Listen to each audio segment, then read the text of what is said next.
Graduation day, the day I'd dreamed of for years. The cameras flashed, my friends cheered, and families filled the stadium. But when my name was called, the one face I searched for wasn't there. No proud smile, no teary eyes. No, that's my daughter. Just an empty seat where my mom should have been.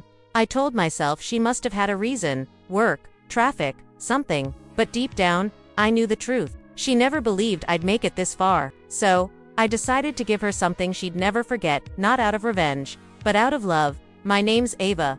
I grew up in a small town with big dreams and even bigger obstacles. My mom raised me alone after my dad left when I was 6. She worked long hours, sometimes 3 jobs at once. And I always respected her for that, but love wasn't her language, survival was. While other moms cheered at soccer games and helped with school projects, mine came home too tired to talk. When I showed her my Strata report card, she'd just say, "That's what you're supposed to do."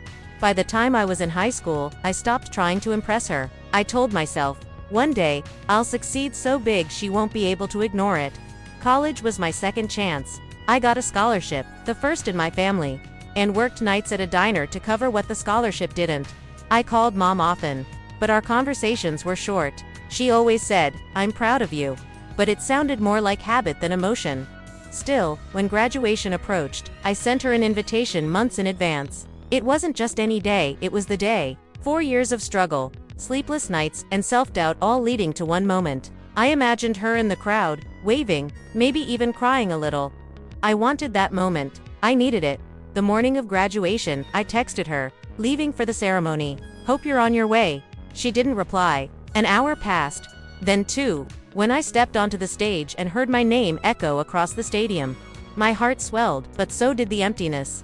The sea of faces blurred, but I could tell, she wasn't there. I smiled anyway for the photos, laughed with my friends, and clapped for every name called after mine. But inside, something cracked after the ceremony. While families hugged and took pictures, I stood under the oak tree where we were supposed to meet. I waited 30 minutes, then an hour. Nothing. Finally, I got a text. "Sorry, Ava. I couldn't make it. Work called me in last minute." Congratulations. That was it. No heart emoji, no call.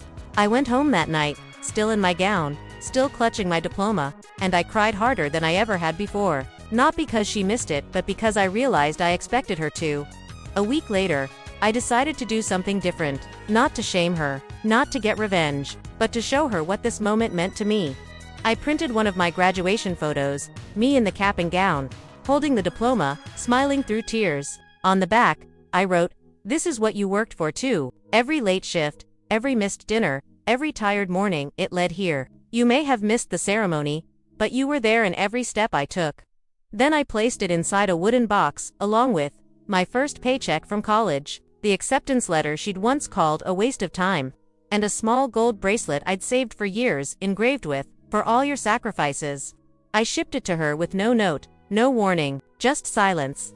3 days later, my phone rang. It was her. She didn't start with hi. She didn't even say my name. All I heard was her crying. "Ava," she whispered, "I don't deserve this." I could feel my own tears welling up. "It's not about what you deserve, Mom," I said softly. "It's about what you gave." She took a shaky breath. "I didn't think you needed me anymore. You were doing so well. I thought I'd just get in the way." And that's when it hit me. All those years I thought she was cold. She was just exhausted, scared of failing me. We talked for hours that night, about everything we'd never said. The times she cried alone after working double shifts. The nights she skipped dinner so I could eat. The guilt she carried for missing moments like my graduation. She told me she'd taken the photo and hung it on the wall, the first picture of us together since I was a kid. Then, a week later, she surprised me back. She drove 6 hours to my apartment without telling me. When I opened the door, she stood there with that same wooden box, but now it was filled with something new. Inside was a keychain engraved with my name, and a note that said, "I may have missed your graduation, but I'll never miss another moment again."